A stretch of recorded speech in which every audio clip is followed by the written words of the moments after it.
11.6 is we're going to find the areas of regular polygons. And what's kind of cool is it's only one formula for all regular polygons. Now, Oh, think I about remember that. this one from last year, I think. Oh, really? I don't remember the formula, but I remember doing it. Well, that's cool. Okay, so yeah, so basically, if you want to find the area of a polygon that is regular, by the way, what does regular mean? Means it's All sides with this. Congruent. All sides are congruent. All angles are. All measures are congruent. All the angles are congruent. So if you have a, with what I'm going to show you today, you could find the area of a 100-sided regular polygon. Or you could find the area of an equilateral triangle. Because isn't that a regular polygon as well? Yeah. It's the same formula. Same formula. But before we get there, it turns out to find the area of it, the components of the formula involve some vocabulary that we haven't learned yet. So let's go ahead and find out what the vocabulary is today. So I got a lot of giggles today, and I realized I probably never used this word in class before. But if you draw a circle around a shape that just touches the vertices, it's called a circumscribed circle. So that's probably the first bit of vocabulary I should share with you today, is a circle drawn around a shape is a circumscribed circle. You can also draw a circle, it's harder to draw, but if you draw a circle that just touches the inside, it has a different name, and I can't remember what it's called. inscribed. It may be inscribed. That Google doesn't it. sound right, though. I'll find out. But it turns out that the center of a polygon, and I should probably say regular polygon, to be honest. The center of a regular polygon is the center of a circle circumscribed about the polygon. Oh, and here, let's draw just like a kind of like a section of a regular polygon, and then we'll pretend like there's the center of it. So it's also the center of a circle that's drawn across there. Well, the radius of a regular polygon is, guess what? It's the radius of the circle that is around the polygon. Wow. Yeah, it's pretty surprising. Now, what is helpful to know though is that whenever you draw a radius, it's actually going to be from the center of the circle out to a vertex, isn't it? So right there is a radius. There's a radius. And do you guys see how you would have a lot of radiuses on a regular polygon? Yep. Yep. A lot of vertices. You'd have the same number of vertices as sides, wouldn't you? So you would have, if this was like an octagon, you would have how many radiuses? You'd have 8 of them. Kind of unique. Now let's get to something really new here. The apothem of a regular polygon. I believe that's a new word, apothem. It does sound like a possum if you have a lisp. I understand that. Okay. So the apothem of a regular polygon is the perpendicular distance from the center to any side of the polygon. So what they're talking about there is they're basically saying, what's the distance between the center and the side? And if you're going to measure the distance between the center and the side, aren't you going to have to make a right angle? Yeah. You're going to have to make a right angle. So that there, my friends, is an apothem. So like, It's the distance out to the sides. Oh, and you know how I was talking about those circles? Well, I don't know if that's always true. It is for regular polygons. If you were gonna draw the circle inside, I think you would have to hit where the apothem hits on the inside. But it doesn't matter, we don't have to know that. Well, oh, do you guys see how, if this is another vertex, you could draw two radiuses if you wanted to?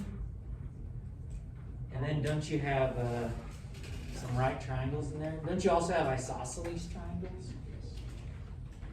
So we got some fun stuff going on. Well, this last part says that it's an angle formed by two radii drawn to two consecutive vertices. So I've actually already drawn that. So we're talking about this angle right in there. That angle right there. That, my friends, is a central angle of a regular polygon.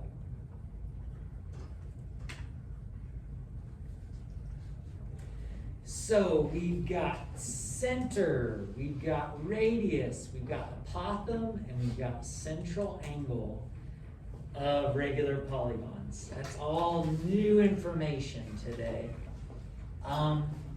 And for this next kind of little example here, they want us to locate each of the above words on this regular polygon shown.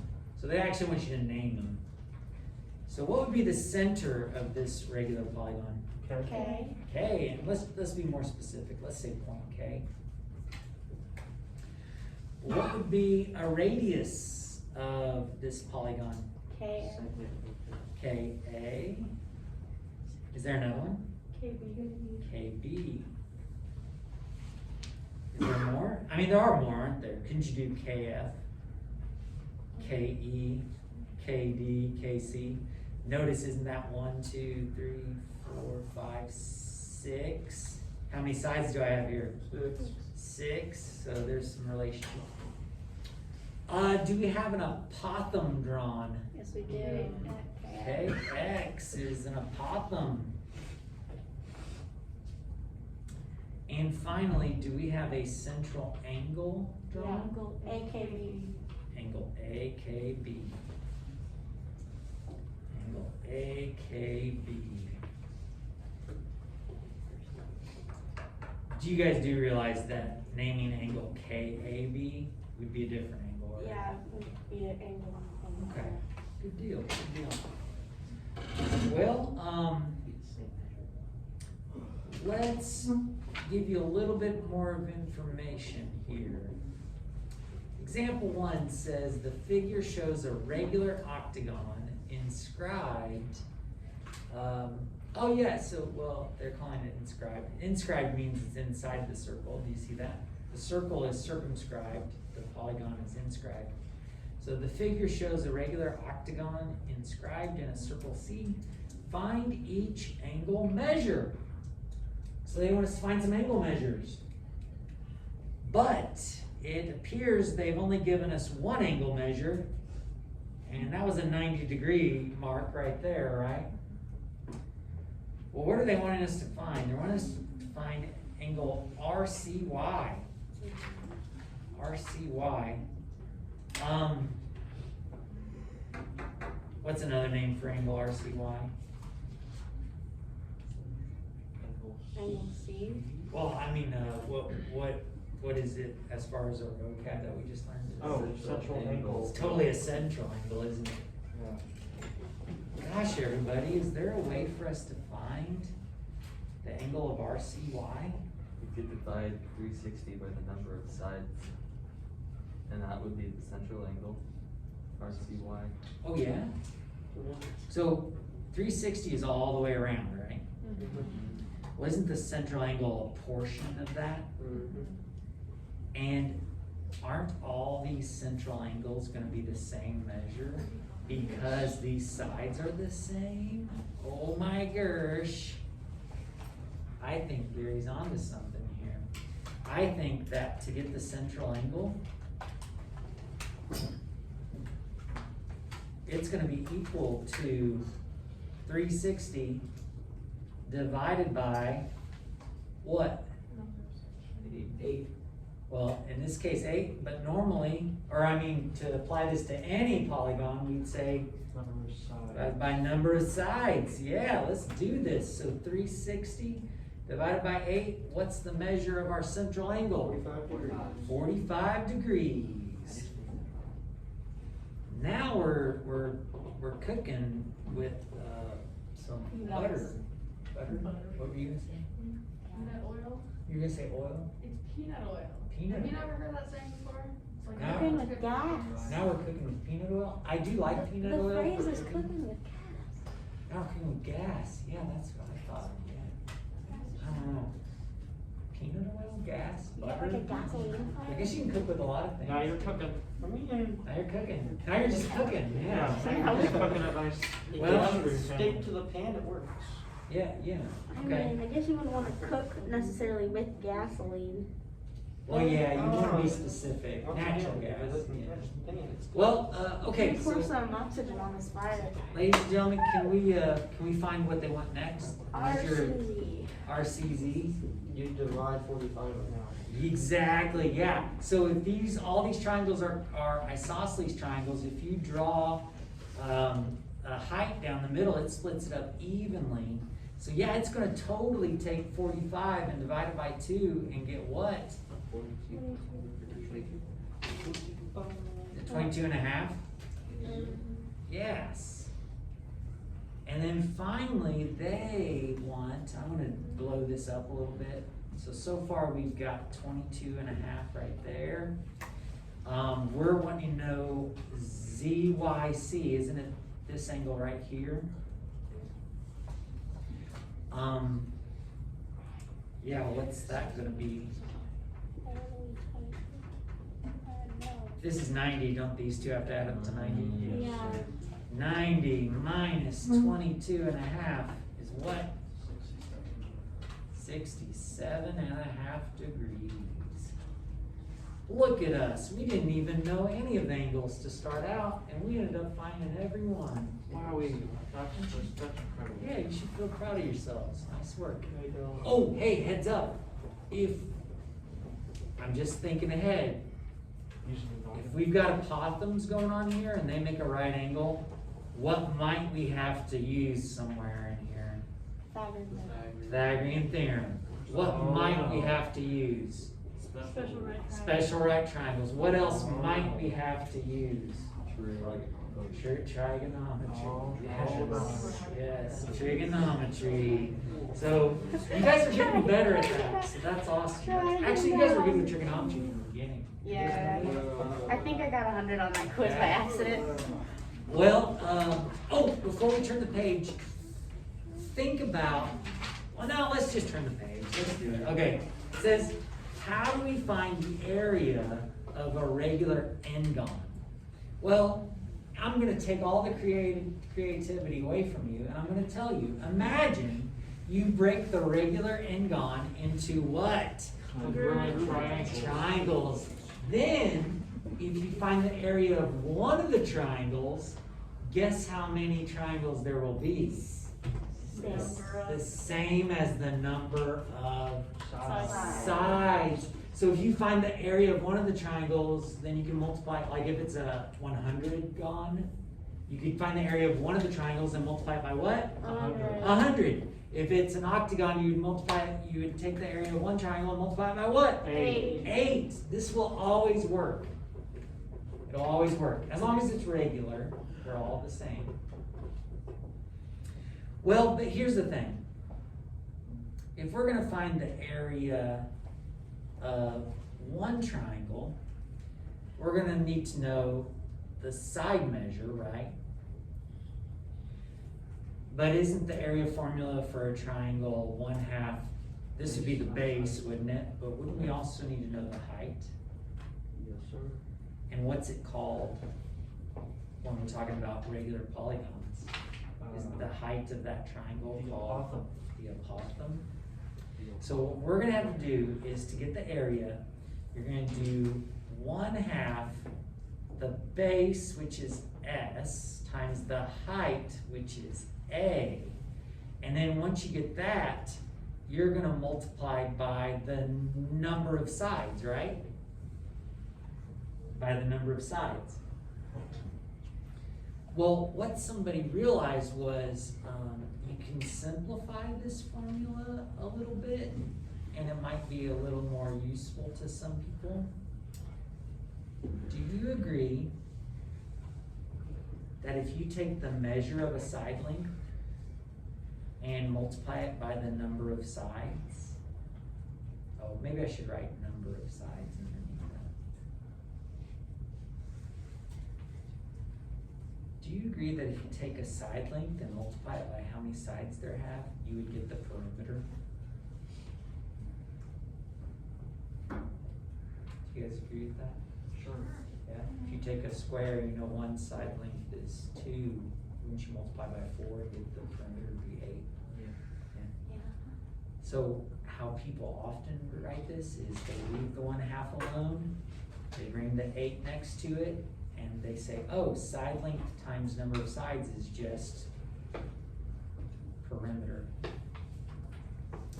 So here is the formula that you're going to use to find the area of any regular polygon. It's gonna be 1/2 the apothem times the perimeter. But if you ever forget that, just find the area of one of the triangles, multiply it by how many sides there are. You guys with me on that? That'll always work. And I will always accept that on tests and quizzes. Well, gosh, we're still going, aren't we? Unfortunately. Still going. If you want this to be written out more legibly, you can write that the area of a regular polygon with side length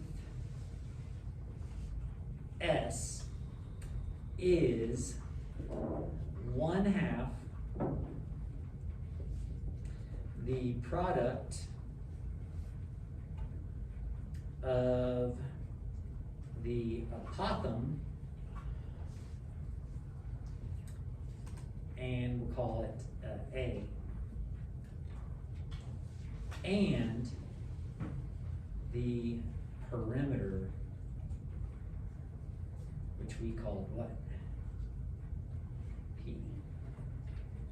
So let's write that formula one more time. Area is equal to 1/2 A times P. But sometimes you're not given the perimeter explicitly, so you might adapt it slightly. If they give you a side length, then you'll go N times S. You'll do number of sides times side length. You guys cool with that? Yes. I may be going into too much detail, I don't know. Okay. Well, we've come a long ways today. We didn't giggle too much when I said circumscribed. Congratulations. I had already read it and already laughed. Oh, you'd already giggled ahead of time? Mhm. Yeah, no, I understand. Already laughed I at understand. myself, Totally so. understand. We learned some vocabulary. We learned that we can find a central angle by dividing 360 by the number of sides. So we've come a long ways today. And now we finally have derived an area formula for not one polygon, but All of them. all regular polygons, right? Uh-huh. All regular polygons. What a journey we've come on. What a thing. Well, let's put this into action. Let's look at example 2, and we'll probably stop after this example. I don't know, we got a lot of time though. We'll see how we feel. We've got a full 10 minutes. Yeah, That's incredible. that is amazing. Well, example 2 says you are tiling a floor with ceramic regular hexagons, again with the hexagons, geez, with side length of 8 inches. What is the area that a tile will cover? Let's draw ourselves a little hexagon, shall we? And what do we know about it? We know it's regular, so I guess we know all the sides are the same. That's not a big deal. But all we really know is that one of the side lengths is what? 8 inches. Well, let's double check. The area formula is 1/2 the apothem times perimeter.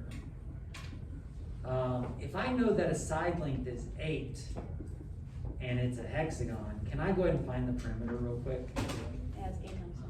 Yeah. Okay, 8 times 6. So what is our perimeter? What is it? 48. Okay. So we're in good shape here. But what are we missing? The area. No, The The apothem. apothem, Yeah. yeah, little a. We're missing the apothem. And the apothem is going to be this, right? Yeah. We're missing that. Well, ladies and gentlemen,